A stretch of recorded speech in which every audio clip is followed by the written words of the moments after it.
Bismillah, alhamdulillah, wassalatu wassalam ala rasulillah wa ala alihi wa sahbihi wa man tabi'a sunnatahu ila yawmiddin. Assalamu alaikum wa rahmatullahi wa barakatuh. Welcome again to another episode of your weekly Islamic chat show, Guest of the Week, coming to you from Sharjah Broadcasting Authority. As always, I'm your host, Ismail Bullock, and today, inshallah, we have no stranger to the show. With us again is Ustadh Muhammed Tim Humble, and today, inshallah, we'll talk about the importance and give a bit of information and definition and the importance on how we can benefit from the Hadith and the Sunnah of the Prophet sallallahu alaihi wasallam.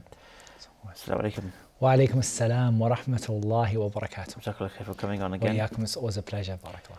So yeah, we want to discuss. We've discussed, so many of these topics we've discussed and they always have a different angle that we can shed light on, or a different perspective that we can look at. So we want to talk today about the Sunnah and about the Hadith and what exactly it is and how someone should follow it, implement it, study it, and where do they start, I guess.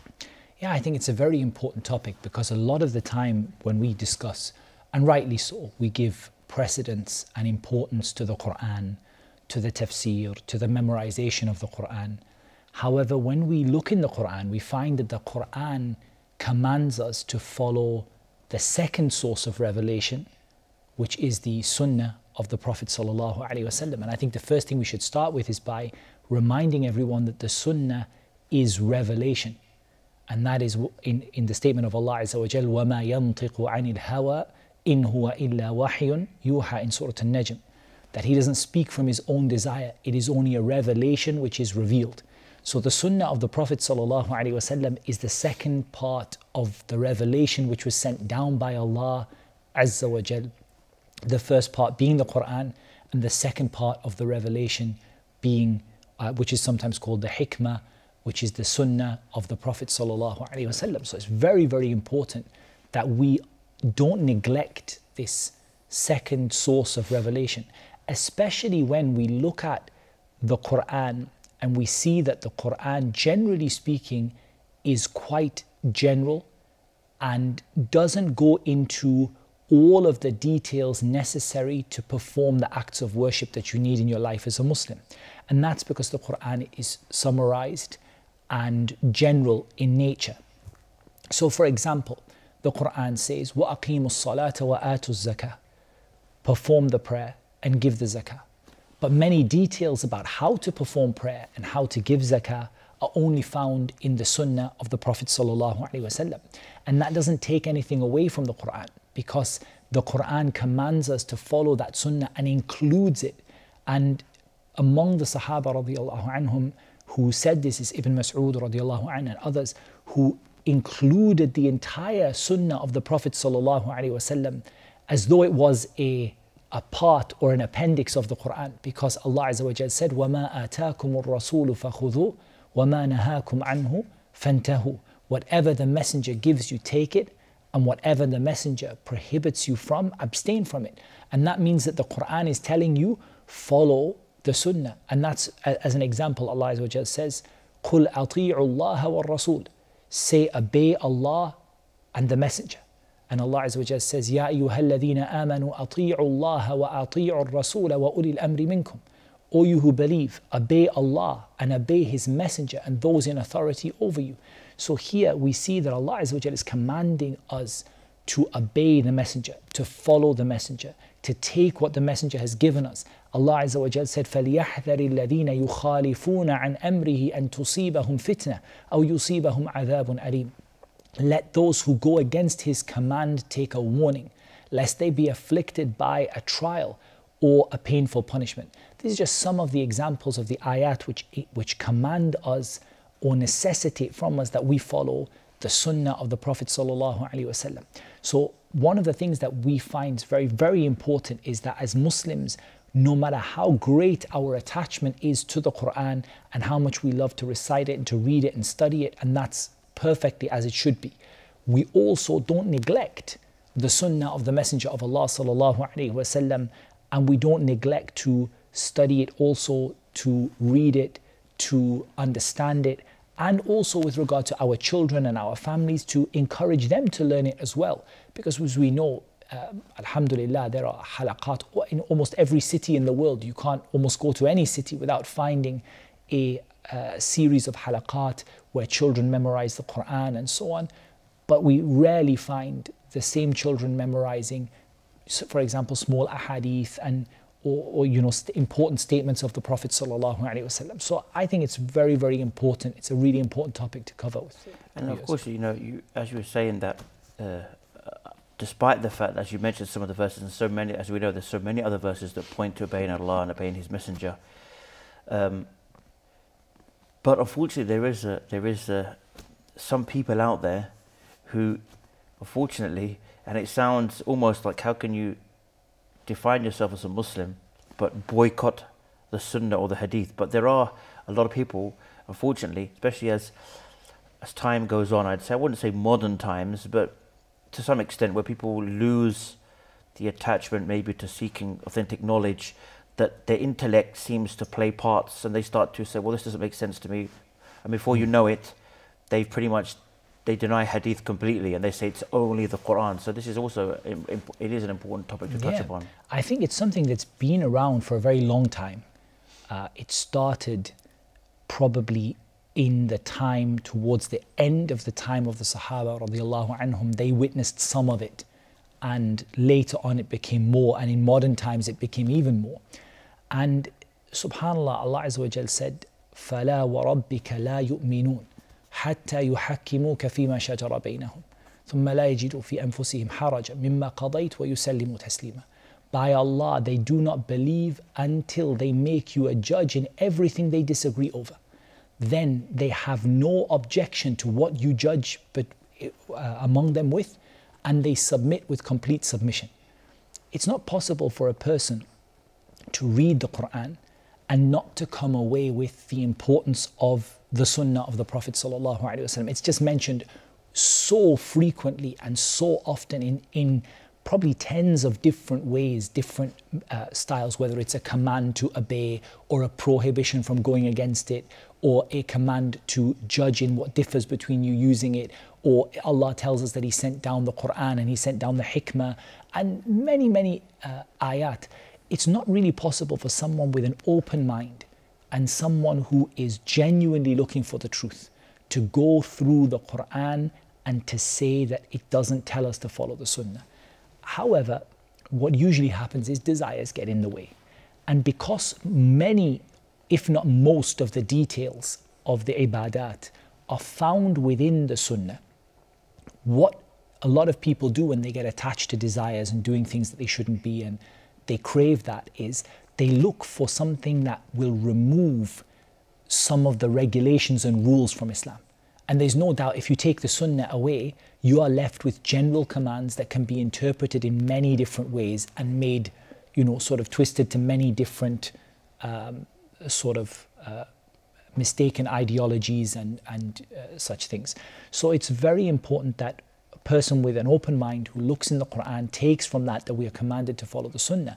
Furthermore, whenever we are confused as Muslims about how to behave, we look at the Sahaba radiallahu anhum, those about whom Allah Azza wa Jal said, فَإِنْ آمَنُوا بِمِثْلِ مَا آمَنْتُمْ بِهِ فَقَدْ اهْتَدَوْا. If you believe as they believe, then you are rightly guided.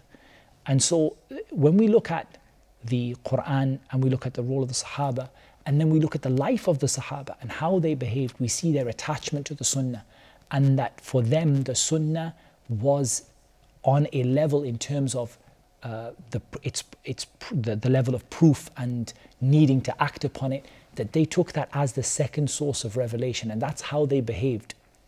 So it's really important that we don't allow ourselves to get, and I wouldn't advise any of the viewers to allow themselves to get exposed to these kind of things. Once you start listening to someone who's telling you to leave off the hadith and leave off the Sunnah and, just to find what is found within the Quran, the Prophet ﷺ himself mentioned this. He said, لا ألفين أحدكم متكئا على أريكته. He said, I do not wish to find one of you reclining upon his couch or upon his bed, and there comes to him a command from that which I commanded, or a prohibition from that which I have prohibited you. And he says, دعنا من هذا, leave this. ما وجدنا في القرآن اتبعنا Whatever we find in the Quran, we follow. So the Prophet ﷺ foretold of a people who would come like this, and he warned against them. The only thing that is left as a confusion is, and this is something we want to address today, which is a lot of confusion about how the Sunnah was recorded, and a feeling that, can we really trust the ahadith? Because we hear people saying hadith da'if, a weak hadith, hadith mawdu', a fabricated hadith, la asla lahu, it has no basis to it. So can we really trust the hadith?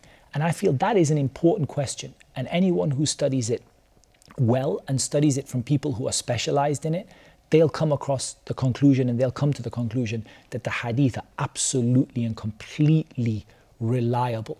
And this idea that hadith were just, popped up out of nowhere 250 years after the hijrah, that's a complete sort of distortion of what really happened, and a total distortion of how the hadith were recorded and checked and collected. So I think people shouldn't expose themselves to those kind of doubts. But the one thing that people should do is to make sure they understand the history of the Sunnah, so that they understand that the Sunnah was preserved and recorded, and it was preserved by the command of Allah Azza wa Jal. Inna nahnu nazzalna dhikr wa inna lahu lahafidhun. We sent down the dhikr and we will preserve it. Allah Azza wa Jal sent the Quran and preserved it, and He preserved the Sunnah. He preserved the Sunnah by inspiring and teaching the scholars and the people of knowledge and the students of knowledge how to learn it and memorize it, transmit it, and how to keep it safe and how to check its authenticity. And there's anyone who looks at the science of hadith can only come to the conclusion that this sunnah has been preserved by divine inspiration. Because subhanAllah, when you look at it, no person could have developed a system like that. The system is so absolutely perfect and so comprehensive that it's something which came from Allah subhanahu wa ta'ala. And as you said, you can see from history that there was nothing like that.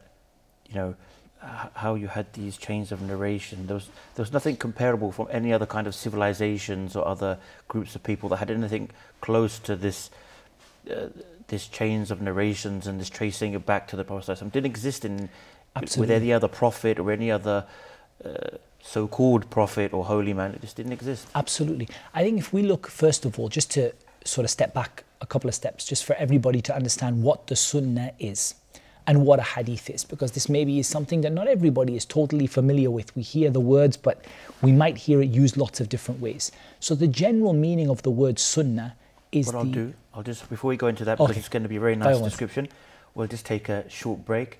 Join us, inshallah, after the short break.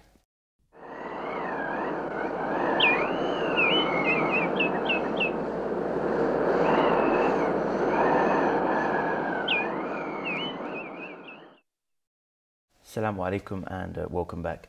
Now, I stopped you just before the break as you're about to explain what is the sunnah, because you mentioned some people have a different understanding of it. They may have heard a lecture here and there, and that lecture could have been talking about it from what the people of fiqh think sunnah is, another one could be a different one. So we want to give a general definition they can go by. Definitely. So let's put a hadith aside for the time being. Let's just talk about the word sunnah. The word sunnah in a general sense is the guidance of the Prophet sallallahu alaihi wasallam in a comprehensive sense. However, different groups of scholars in different contexts use it in different ways. So we've heard people, for example, say about the sunnah that somebody might say that this prayer is a sunnah prayer, for example, meaning something which you're rewarded for doing but not punished for leaving. Now that's something, this idea of a sunnah prayer, that's a particular usage of the word sunnah which is used by the scholars of fiqh and sometimes the scholars of usul al-fiqh, but it's a usage which is specific to a particular context and a particular science. You might hear the scholars that deal with topics like Iman and our belief as Muslims talk about so-and-so being a person of the Sunnah, meaning that their beliefs are in accordance with the beliefs of the Prophet ﷺ and the Sahaba radiallahu anhum. So that's another usage of the word. But what we want to talk about here when we talk about Sunnah is we want to talk about the ahadith, the hadith of the Prophet ﷺ. And that is ما أثر على النبي عن النبي صلى الله عليه وسلم من قول أو فعل أو تقرير أو صفة خلقية أو خلقية. That is what is attributed to the Prophet ﷺ from the things that he said and the things that he did and the things he approved of and his description, both his physical description and the description of his personality. That's what we want to talk about, the sunnah today, and that's the sunnah in the understanding of the scholar or in context of hadith. That's when we use the word sunnah, because we could use it for the general guidance of the Prophet ﷺ. Like when we talk about the Quran and the sunnah. So we're talking about the Quran being the book of Allah and the sunnah being all of the guidance that the Prophet ﷺ gave to us and brought to us.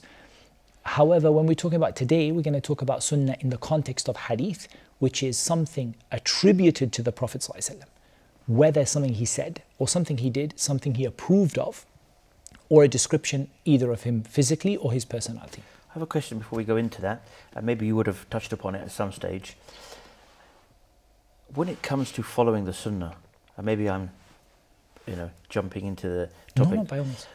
But a lot of people tend to ask or tend to get confused is, what is it from the sunnah they're rewarded for? So for example, let's just say somebody opens the book of hadith and they say the Prophet ﷺ used to wear the colour white, or used to wear a certain item of clothing, or used to like to eat a certain dish of food. And they say to themselves, I'm going to do that, it's sunnah, I'll get rewarded. So what is the guidelines they can say here? Where will they really be rewarded? Or is it based upon the intention? Or is it based upon doing the actions? How can they get an idea? It's a really good question. So just to give some context to the question before we get, or to the answer before we get into it in detail, it's important to understand that the sunnah as a source of revelation is not full of optional things. It has all of the different rulings in Islam. There are things in the sunnah which are pillars of your iman. There are things in the sunnah which are wajibat, obligations. There are things in the sunnah, i.e. in the hadith, so we can be clear, we'll use the word hadith, in the hadith which are recommended. There are things in the hadith which you must avoid, and so on. So we want to sort of clear that misconception that the word sunnah, as in hadith, means voluntary. We said voluntary, that's in the use of the scholars of fiqh. When we're talking about hadith, we're talking about everything the Prophet ﷺ brought. So the Prophet ﷺ brought, for example, in the hadith of Jibreel, أن تؤمن بالله وملائكته وكتبه ورسله واليوم الآخر وأن تؤمن بالقدر خيره وشره. That you believe in Allah and His angels and His books and His messengers, and you believe in the last day, and you believe in the divine decree, the good of it and the bad. That is part of the sunnah, part of the hadith. And that, if you don't have it, you can't be a Muslim, right? You step out of Islam if you don't have those 6 fundamental beliefs that are part of your iman. So in that sense, it tells us that not everything in the sunnah is something recommended. But what you alluded to is that there are things which are reported about the Prophet ﷺ, because especially in the last category, his description of himself and his personality, that could also include description of his habits, things that he used to do, clothing that he used to wear, and so on. So here, what we distinguish between is we talk about distinguishing between adat and ibadat, customs or sort of habits, and religious acts of worship. Now the scholars have a lot of different rules and ways they understand that, and it's really a topic in usul al-fiqh. How do we distinguish between acts of worship and acts of custom and habit? But generally speaking, there are some categories of things which generally are habitual and not religious. They include food and clothing, as an example. Generally, the clothing of the Prophet ﷺ is his custom and his habit, and is not a religious, it has no religious aspect to it. Of course, there is a religious aspect to clothing, like not copying the clothing of the non-Muslims, like religious clothing, not wearing something that is uncovers your aura. But here we're talking about, whether you wear an izar and a rida, you wear like a waist wrap and a shoulder wrap, or whether you wear a kandura like this, or whether you wear a long shirt, or whether you wear trousers, baggy trousers or whatever. These, generally speaking, are adat. They are customs and they're not ibadat. So the question comes, if we follow the Prophet ﷺ in his customs, like what he used to like to eat. He used to like to eat gourd or pumpkin, the different kinds of it, whether you call it gourd or pumpkin or whatever, all of that family. He used to like to eat it. And Anas radiallahu anhu used to pick it out of the food for him and put it on the side of the plate so that he could he could eat it. He used to pick it out of the food. Now, that's a custom. You can tell because it's part of the topic of food. He didn't command anyone to do it. And the Sahaba radiallahu anhum understood that to be a custom. Anas radiallahu anh didn't used to pick the pumpkin out of the food. It was something the Prophet ﷺ personally liked. So the question is, if we follow him in something like this, are we rewarded or not? The basic concept is that you can't be rewarded for a custom because it's outside of the topic of religious acts.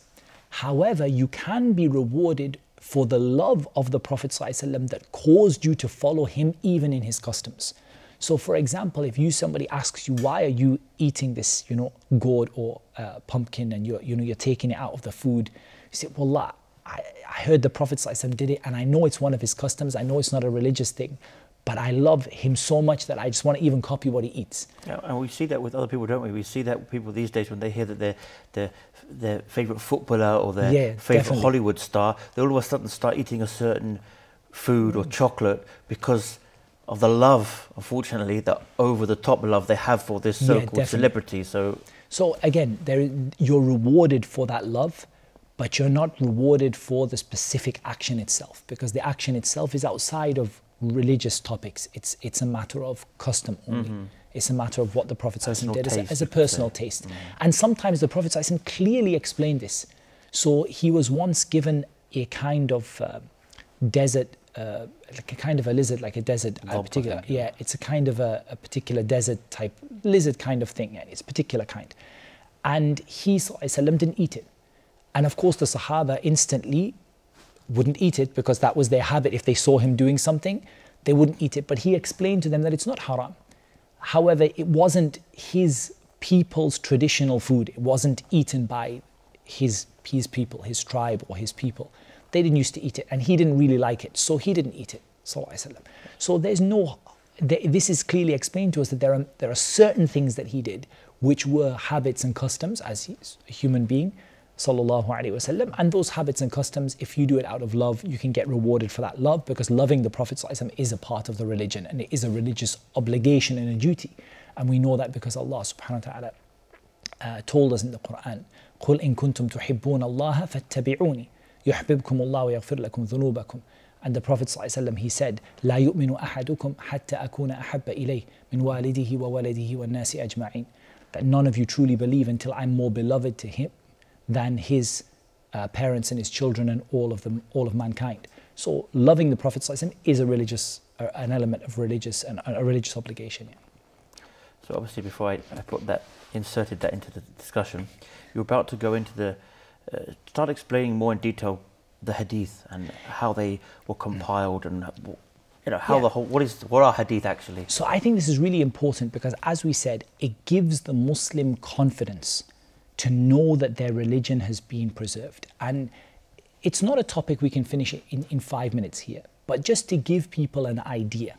First of all, the Sahaba radiallahu anhum, generally speaking, were a people who had a strong oral tradition, memorizing and passing things on by words.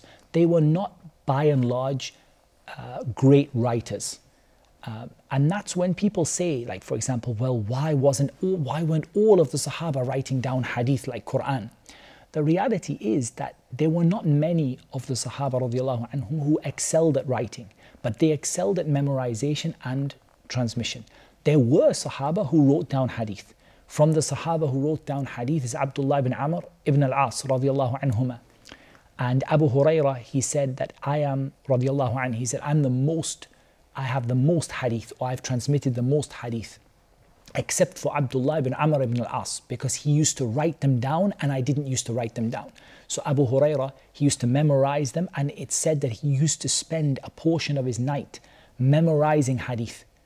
All night he would just memorize hadith and revise and memorize and revise and memorize hadith. But Abdullah ibn Amr ibn al-As, he used to write them down. And the Prophet ﷺ knew that and didn't stop him from writing them down. He didn't prohibit him from doing so. Likewise, from the people who wrote hadith was Ali ibn Abi Talib, when he said that I have in this sahifa of mine, this scroll of mine, a hadith that I wrote from the Prophet ﷺ about such and such. And he mentioned that he had written down a hadith that he thought he would need. So we understand that first of all, the reason the Sahaba didn't write hadith in huge numbers was simply because they were stronger at memorizing than writing. If you have someone who's just, at a basic level in terms of their writing, or not many people can write really fluently, then it doesn't make sense to ask people to write because mistakes will come in, right? It makes sense for people to transmit that tradition in the way that they were extremely proficient at, which was memorizing and passing it on. And so we see some Sahaba writing, but we see the majority memorizing and passing on. As we go to the next generation down, which is the generation of the Tabi'een, we see an increase in writing because writing becomes much more popular and people become much better at it and much more accurate. Even though we still see a lot of people who are relying upon memorization, we see even more people writing. So this idea that Imam al-Bukhari popped up 250 years after the Hijrah and just started writing when nobody wrote before, the Sahaba were writing, the Tabi'een, even more of them were writing. When you go to the next generation, writing becomes almost the norm. And most students are writing the hadith down as well as transmitting them by memory. But of course, once you start relying upon your writing, what happens to your memory? Your memory starts to, a little bit not as strong as it used to be. So there's a generational shift of people using less and less memory and more writing, but still the memorization is the core of it. And it goes like that. So you have chains from among the early people who wrote ahadith, as in collected ahadith. Now when we talk about Imam al-Bukhari, we're not talking about writing hadith because hadith were written by the Sahaba and by the Tabi'een and by others. We're talking about collecting them. From among the first of the people to collect ahadith, as in to go around and say, what hadith do you have? Let me put them in a book. What hadith do you have? Let me put them in a book. What hadith is it? Let me put them in a book. And bring them together was Al-Imam al-Zuhri, rahimahullah ta'ala, on the command of Umar bin Abdul Aziz. So we're talking about 100 years after the Hijrah that the hadith are being collected into volumes and books. From those who, you have some who collected personally their hadith like Amr ibn Shu'aib and others. Hold you on that point. Okay, no problem, inshallah. And please join us after this short break.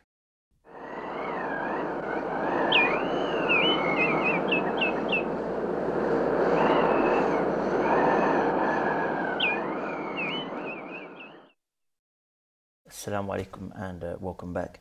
Now, just before the break, you'd mentioned that one of the main compilations was done by Imam Zuhri, but then you just started to mention some people who earlier in that had their own personal collections. Personal collections. So you have people like Amr ibn Shu'aib and others who had a personal. He almost inherited the personal collection of Abdullah ibn Amr ibn al-As, who was his great grandfather, and so on.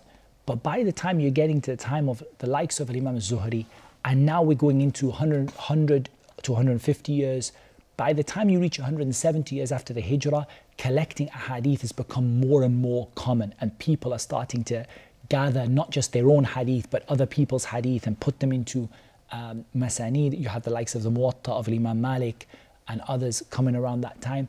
And this is all way before Imam al-Bukhari. This is all way before Imam al-Bukhari in terms of him gathering together or collecting together his ahadith. Now, just to look at how the ahadith work. The ahadith work, as we said, through chains of narration. So a hadith is made up of two things. It's made up of a chain, it's made up of a text. The text is the bit where the Prophet ﷺ or the Sahabi says what happened, and the chain are all the people who pass it one from another. That chain could have been passed by writing. It could have been passed orally. Most of them were passed orally. And that chain, when you look at it, it has some very important features. First of all, the people who collected hadith, they always look for the shortest chain possible. So they're always fighting to get as short of a chain as possible to the Prophet ﷺ. Because the shorter the chain, the closer they are to the original thing. So this is what we call talab ulu al-isnad, looking for the short chains, going around and looking who has it. If this person told me the hadith, is his teacher still alive? Can I go to his teacher and hear it from him? So that's one of the things that help to preserve the hadith, by people always fighting each other and competing with each other to get the shorter chain. It force people to go not only to the person who told them, but to try and reach their teacher. And maybe even their teacher's teacher might still be alive at that time, so they try and find someone, and finding supporting narrations of someone else who said the same thing and so on.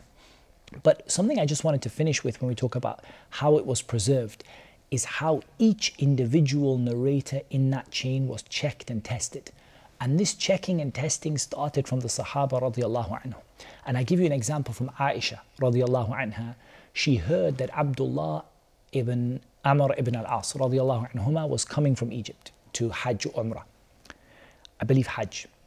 And when he was coming to Hajj, she said to her nephew Urwa that go and test him. Listen to his hadith and bring me his hadith, because I found he's narrating a lot of hadith. He's narrating more than other companions. So I want to make sure that he's memorized. So she sent Urwa, and Urwa listened to his hadith and brought them back to her. She didn't say anything. A year later, he came again on the same road, and she sent Urwa again. And she said, go and bring me the hadith. So Urwa came back and he narrated the hadith to her. She said, I do not, or she said words to the effect of that, I see that he's told the truth, because he didn't add or take anything away. So she is testing his memorization. Even in the time of the Sahaba are beginning to show the Tabi'een. Now it's not that Aisha has a doubt over Abdullah ibn Amr ibn al-As. It's not like that, radiallahu anhum. However, it's that she wants to show to Urwa and the Tabi'een that you need to start checking people's memorization, making sure that people can memorize. Likewise, Umar ibn al-Khattab, with the famous story of Abu Musa al-Ash'ari and Abu Sa'id al-Khudri, when Abu Musa knocked on his door 3 times and walked away.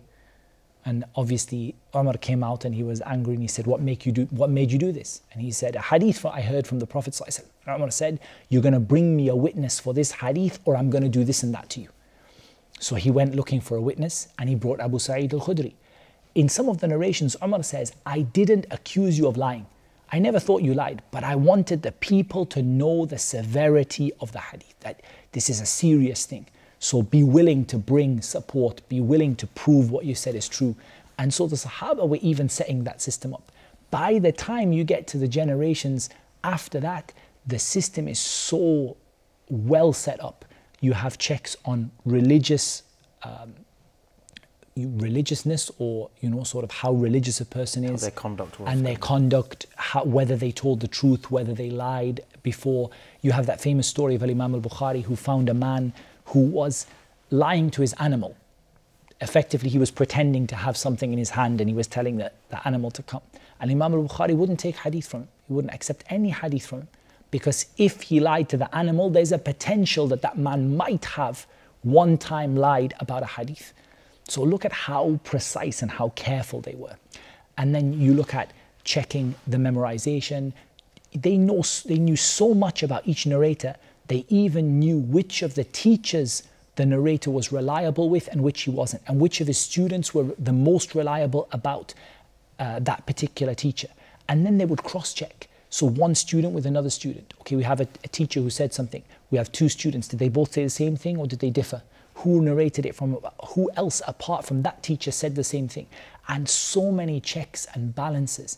And then on top of that, if there were any contradictions in the report, they would have a system for sorting out contradictions based on levels of authenticity, the quality of the narrators, and various other things which they call ashad, and they also call al-illa, checking for hidden defects, and so on. So it's a very, very comprehensive system that is excellently preserved and has preserved every single hadith of the Messenger ﷺ for us.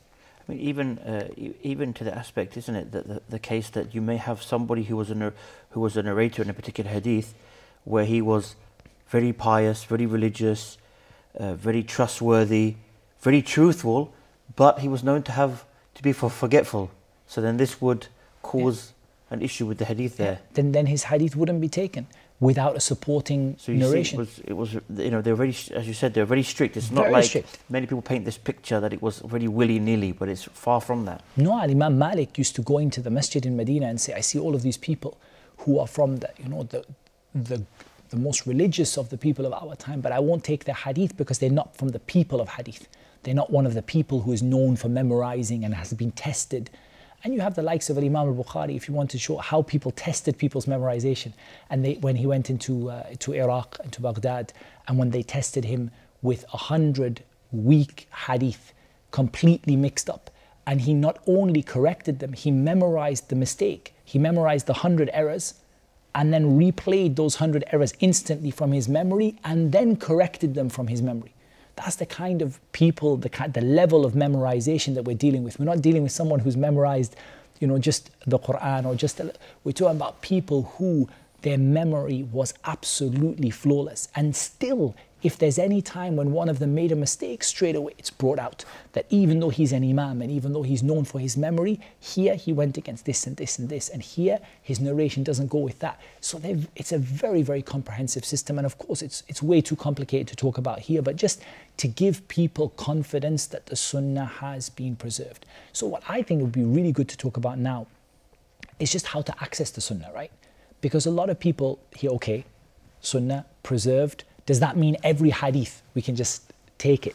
The reality is that accessing the Sunnah, we have to first of all know some of the most important places where the Sunnah is recorded, because we have to understand the Sunnah is not like the Quran. It's not found in one book or one place. It's spread across hundreds, if not thousands of books.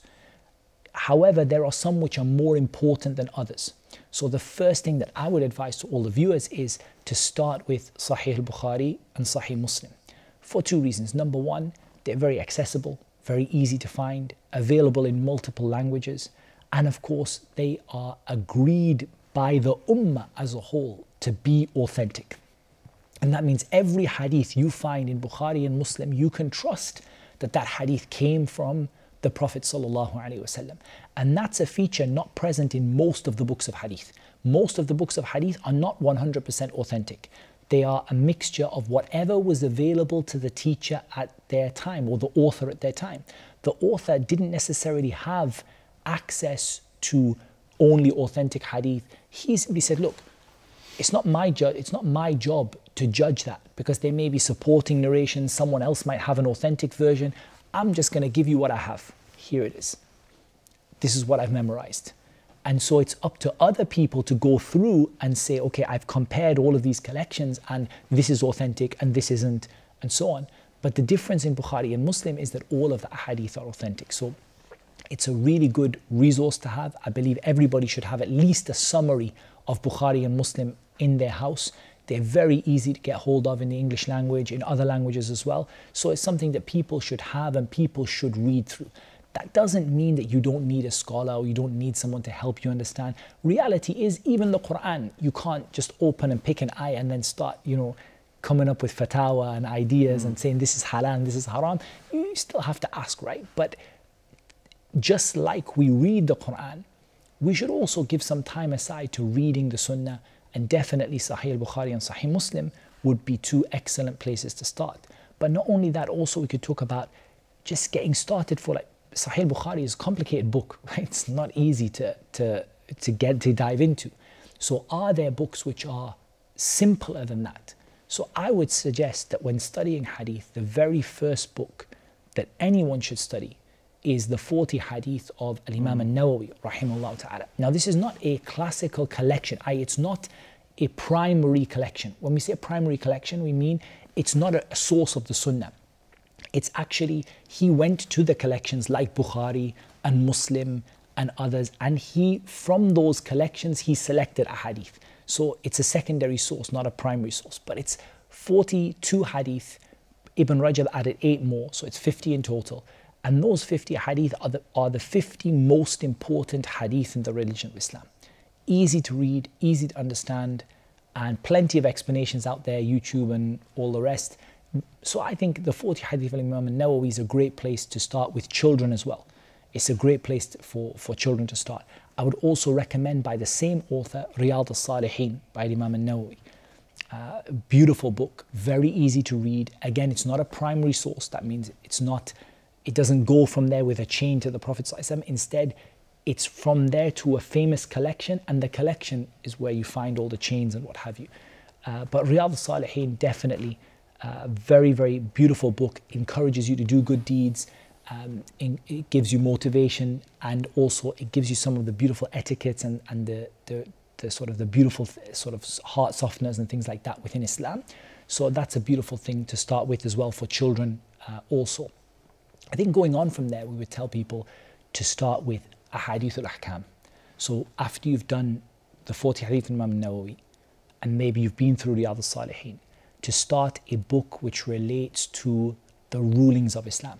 So Ahadith, like ayat in the Quran, can be divided into different categories, right?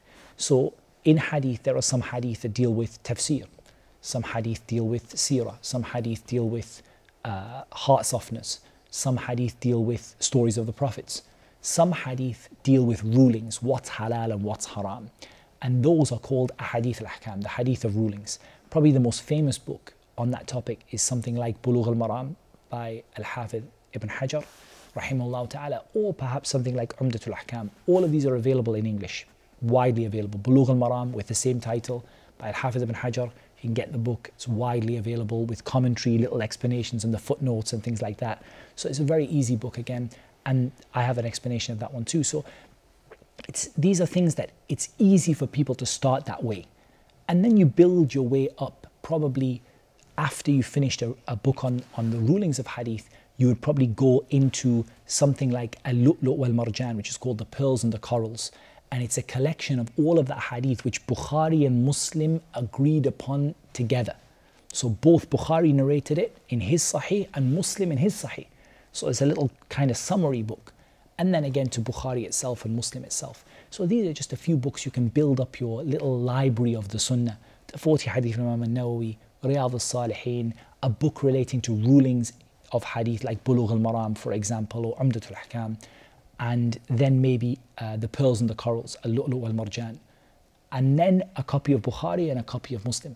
That's a beautiful library of Hadith there, right there. And something which somebody could go through, and even for children, getting them memorized, just the 40 Hadith of Imam Nawawi would make such a difference. I once heard someone say that if you've memorized those 40 Hadith, there's even a khutbah, you can just stand and give it straight away, because you have everything that you need to explain the religion of Islam in terms of fundamentals and basics in those just few Hadith. So beautiful to get our kids to study and understand and memorize a few of them, and maybe memorize some of Riyadh al-Salihin and so on. It's a really important thing, I feel, for us to do as Muslims. Jazakallah khair for coming and discussing with us. And may Allah reward you for tuning in, and we had some really important information given to us, and there's some very important tips at the end there on where to start and what to look at and what to go through in regards to Hadith. And inshaAllah, until next time, I leave you as always. Wassalamu alaikum wa rahmatullahi wa barakatuh.